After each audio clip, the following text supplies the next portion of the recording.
Nətər? Niyə?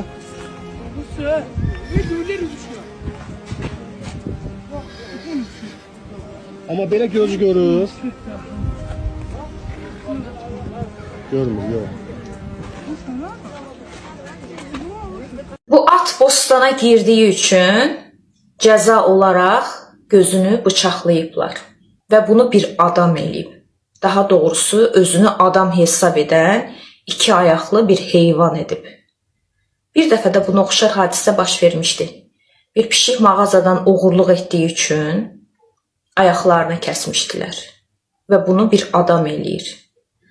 Bəzən belə halları görəndə düşünürəm ki, görəsən hansı daha çox heyvandır? Gözü bıçaqlanan at, ayaqları kəsilən pişikmi, yoxsa bunu edən, adı adam olan əsl heyvanmı?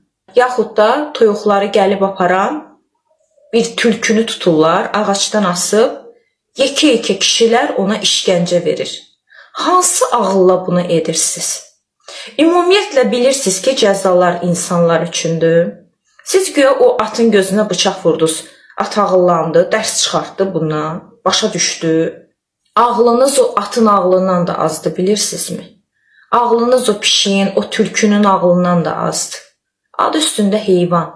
Siz axı güya adamsınız. Adamsınızmı?